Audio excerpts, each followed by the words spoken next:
महेंद्र चौहान एक समाज विशेष के लिए पूछने गए थे उनसे कि हमारे समाज के लोगों ने, चौहान के समाज के लोगों ने सरकार बनाने में इतनी बड़ी भूमिका अदा की, तो फिर से पूरे चौहान समाज को गाली क्यों दे रहे हो।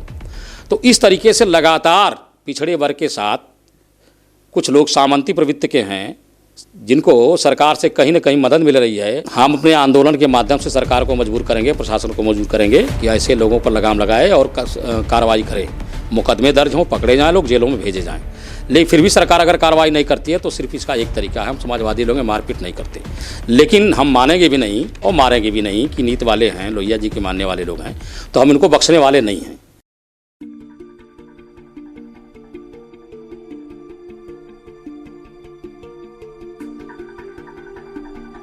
पार्टी के पिछड़ा वर्ग के प्रकोष्ठ के प्रदेश सचिव महेंद्र चौहान की अभी हाल ही में पिटाई की गई है, उस संदर्भ में क्या कहना है आपका?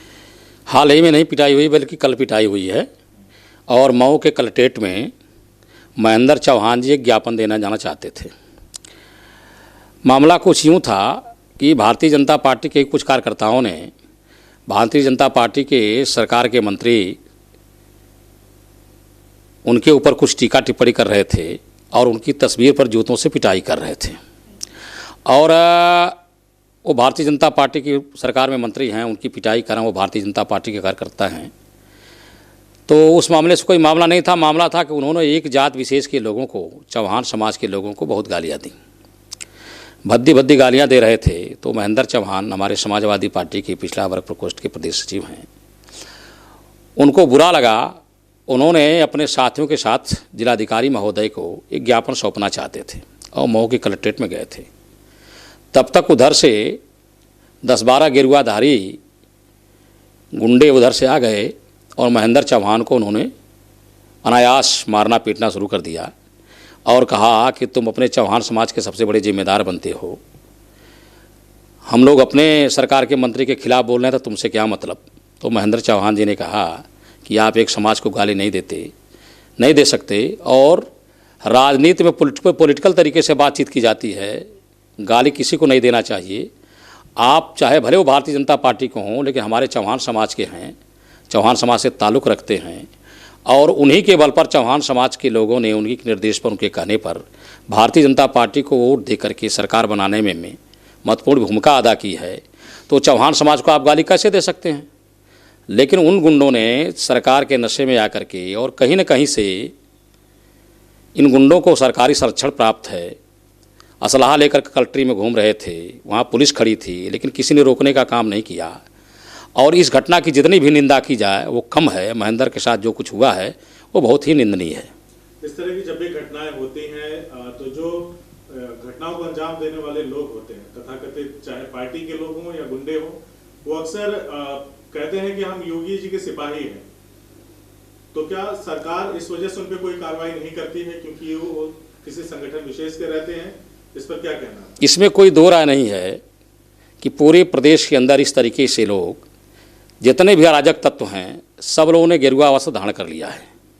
कभी गेरुआ हमारे देश के अंदर अध्यात्म की पहचान हुआ करता था, शांति समृद्धि और सामाजिक एकता का प्रतीक हुआ करता था। लेकिन आज की तारीख में गेरुआ सबके लिए बवाल बन चुका है। यह सरकारी संरक्षण प्राप्त गुंडों की निशानी बन गया है और गेरुआधारी जहाँ कहीं भी होते हैं और हर जगह ये पाए जाते हैं। पूरे प्रदेश के अंदर कलेक्ट्रेट हो, तहसील हो या आपका थाना हो, हर जगह ये गेरुआधारी पाए जाते हैं और शरीफ लोगों के साथ या दूसरे राजनीतिक दल के कार्यकर्ताओं के साथ मारपीट करते रहते हैं। कहीं न कहीं इनको इस तरह का संरक्षण प्राप्त है कि इनके इस तरह के कृत्यों पर, आपराधिक कृत्यों पर पुलिस भी चुप रहती है, कोई कार्रवाई नहीं करती है। तो हम तो यही कहेंगे कि इनको सरकारी संरक्षण प्राप्त है। जगह जगह प्रदेश में, पूरे प्रदेश में आपकी पार्टी के द्वारा, तमाम विंगों के द्वारा ज्ञापन सौंपे जा रहे हैं ताकि इन अराजक तत्वों पे लगाम लगाई जा सके, इन पे कार्रवाई हो सके। तो क्या लगता है आपको कि अब तक इस तरह के प्रकरण में सरकार ने कभी कोई कार्रवाई नहीं करी है? क्या उम्मीद है कि सरकार इसमें कोई हस्तक्षेप करके कार्रवाई करेगी? देखिए, हम ये जानते हैं कि इन गुंडों के खिलाफ पुलिस या प्रशासन तब तक कोई कार्रवाई नहीं करेगा जब तक सरकार नहीं बोलेगी। और एक जनपद का मामला नहीं है, बल्कि इस तरह की कार्रवाई पूरे प्रदेश के अंदर हो रही है।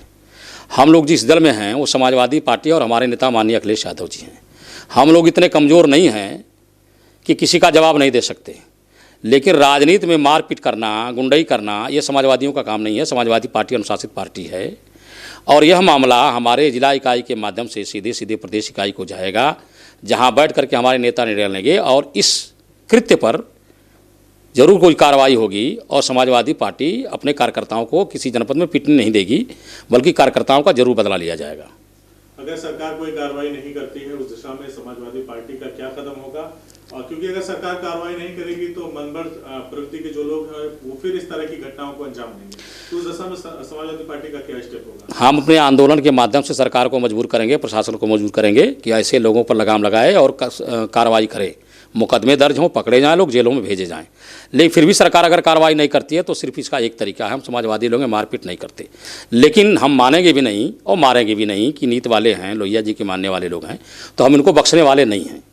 और कुल मिला जुला कर मैं सिर्फ ये कहना चाहता हूँ कि महेंद्र चौहान एक समाज विशेष के लिए पूछने गए थे उनसे कि हमारे समाज के लोगों ने, चौहान के समाज के लोगों ने सरकार बनाने में इतनी बड़ी भूमिका अदा की, तो फिर से पूरे चौहान समाज को गाली क्यों दे रहे हो?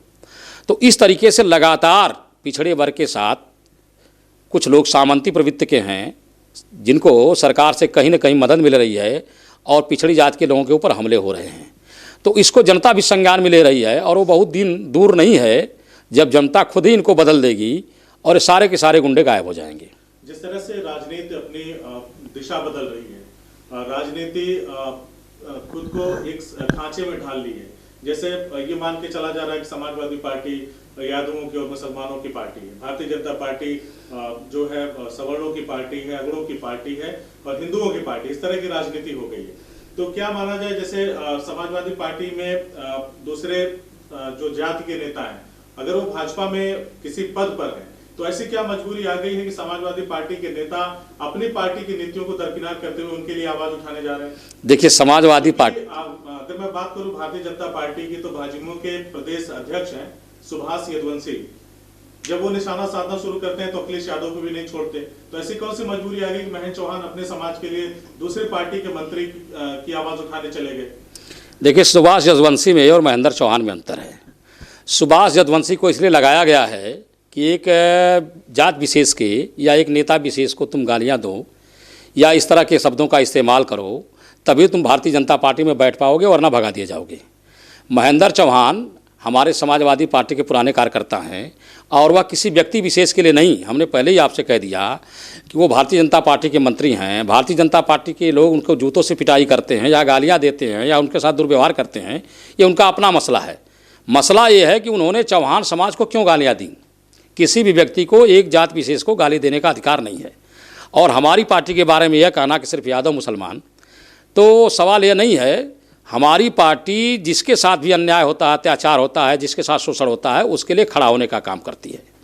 बाय द वे, अल्पसंख्यक समाज के साथ आज की तारीख में पूरे प्रदेश के अंदर सरकार दोहरा व्यवहार कर रही है।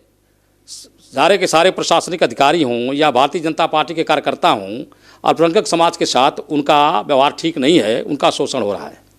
तो हमारी पार्टी उनके साथ खड़ा होने का काम करती है। बाकी हमारी पार्टी में सारे जाति धर्म विशेष के लोग हैं, कोई अलग से नहीं है। आजम खान के मामले को लेकर बार बार कहा जाता है कि समाजवादी पार्टी ने उस तरह से मदद नहीं की जितना बड़ा कद आजम खान का है राजनीति में।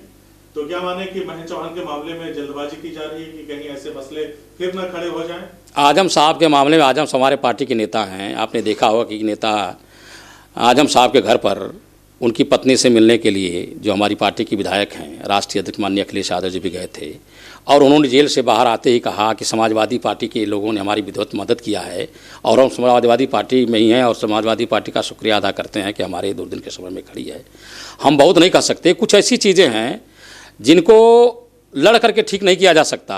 जैसे अगर उनके ऊपर मुकदमा है तो मुकदमा पैरवी से ख़त्म होता है, कोर्ट में ख़त्म होता है, हमारे धरना प्रदर्शन से ख़त्म नहीं होगा। लेकिन इतना ज़रूर है कि जिस दिन समाजवादी पार्टी की सरकार बनेगी उस दिन आजम साहब को पुनः जो उनकी यूनिवर्सिटी है उसको वही दर्जा प्राप्त होगा, उसका वही जलवा रहेगा पूरे प्रदेश के अंदर, उसकी वही प्रतिष्ठा रहेगी जो कल थी।